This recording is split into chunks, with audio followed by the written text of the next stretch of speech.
Guys, এটা হলো পুলিশের গাড়ি, আর এই গাড়িতে কিছু মাতাল আসামি রয়েছে। যেমন এই বলদ আসামি বসে বসে বাঁশি বাজাচ্ছে, তার কোনো শাস্তির ভয় লাগে না। আর এদেরকে একে অপরের সাথে শিকল দিয়ে বেঁধে রাখে যাতে পালাতে না পারে। এদিকে বিড়াল আর কুকুর একসাথে বেঁধে রাখায় কুকুর রেগে বলে ওঠে,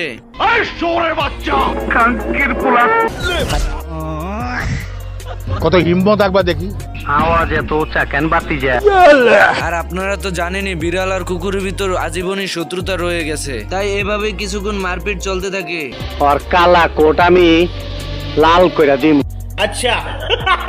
এরপর গাড়ি চলতে চলতে ভাঙা রাস্তায় এসে পড়ে এবং ভাঙা রাস্তা পাথর সঙ্গে ধাক্কা খেয়ে বিড়াল আর কুকুর গাড়ি থেকে ছিটকে রাস্তায় পড়ে যায়।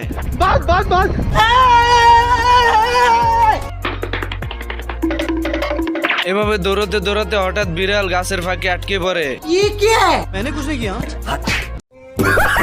এই বলদ দুটো জেলখানা থেকে পালিয়ে পাহাড়ের উপর চলে আসে হাতের শিকল খোলার জন্য, কিন্তু শিকল খুলতে গিয়ে নিজের পাহাড় ভেঙে পড়ে যায়।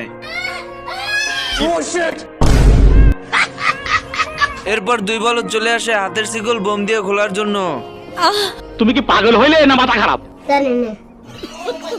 মানে কি পরিমাণ বলদ হলে বোম দিয়ে হাতের শিকল খোলার রিস্ক নেয়। এরপর দুই বলদে বুদ্ধি করে বোমটি নিয়ে গর্তের ভিতর ফেলে দেয়, আর বলদ দুটো দৌড়ে নিচে গিয়ে দাঁড়ায়। এর ভিতরে সেই বোমটা তাদের সামনে এসে পড়ে। এই লন পাজারো জিবের চাবি। এরপর চলে আসে শহরে।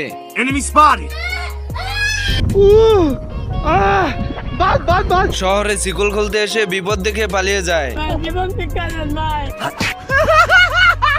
এরপর পরিবেশ একটু ঠান্ডা হতেই দুজন বেরিয়ে এসে কুকুর বিড়ালকে বলতে থাকে, প্লিজ ভাই একটা মালের নম্বর জোগাড় করে দে। আমার চ্যাটার মাল।